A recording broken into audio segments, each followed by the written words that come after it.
আসসালামু আলাইকুম। আশা করি আপনারা সবাই ভালো আছেন। হিন্দু ভাইদের জন্য নমস্কার।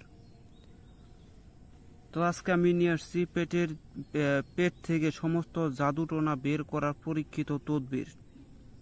এটা মানে কারোর যদি পেটের ভিতরে যদি কেউ জড়িবুটি করে অথবা কোনো জাদুটোনা করে, সেগুলো আপনারা বাইর করতে পারবেন। আজকে সেই সম্পূর্ণ নিয়মটা আমি আজকে আপনাদেরকে শিখিয়ে দেবো। আপনারা নিজ দায়িত্ব করবেন। হ্যাঁ, এটার কোনো ক্ষতির দিক নেই, অবশ্যই ভালোর দিক আছে। ক্ষতির দিক নেই, আপনারা করবেন, এটা জেনে রাখাটা ভালো।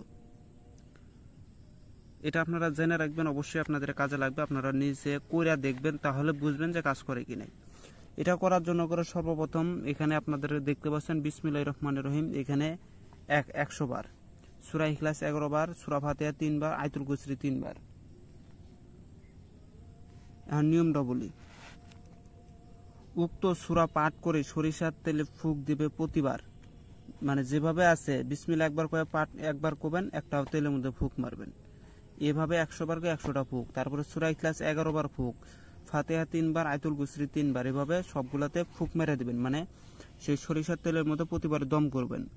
পরে অল্প কিছু আটা পানি দ্বারা গুলিয়ে নেবেন। মানে অল্প কিছু আটা, সেটা ময়দা হোক বা আটা হোক, ওইটা পানি দ্বারা একটু গুল করে নেবেন, মানে মার্বেলের আকার বানাবেন। পরে বলছে গুটি বলের মতন গুল করবে, মানে বল বা মার্বেলের মতন একটা গুটি করবেন। তারপর যার নাভি খুলবে, মানে যার নাভি খুলবেন তাকে সোজা করে শোয়াবেন, মানে সোজা করে তাকে শোয়াই দেবেন।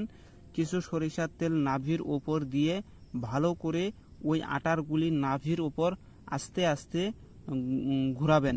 মানে আস্তে আস্তে করে ওই নাভির উপরে ওই মার্বেলটা, আটার যে মার্বেলটা বানাইছেন ওটা ঘোরাবেন। এইভাবে ঘোরাবেন। এভাবে 2 থেকে 3 মিনিট পেটের সমস্ত জাদু নষ্ট আটার মধ্যে বের হয়ে আসবে। মানে যদি ওনার পেটের ভিতরে কোনো জাদু টোনা জড়িবুটি থাকে, যত ঘোরাবেন দেখবেন যে তার পেট থেকে বাইরে হয়ে ওই আটার সাথে এসে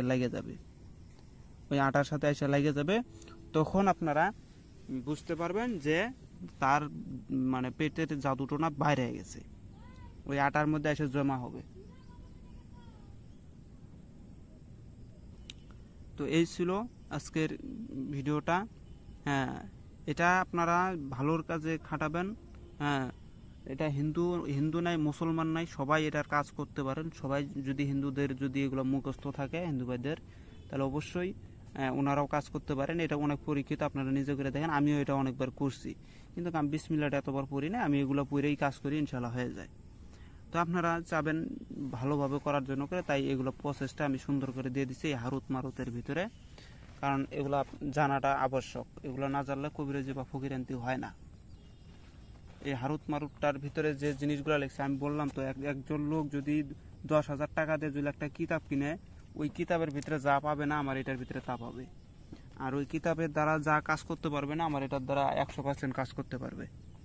আর বিশেষ করে যারা আমার কাছ থেকে নেয় তাদেরকে আমি আশীর্বাদও করে দেই এবং তাদেরকে গুমরগুলো ভেঙে দেই। তারা দ্বিতীয়বার আমার কাছ থেকে পরামর্শ নিলে পরে অবশ্যই আমি তাদেরকে পরামর্শটা ফ্রিতে দিয়ে দিই। তো সবাই ভালো থাকবেন, খোদা হাফেজ, আসসালামু আলাইকুম।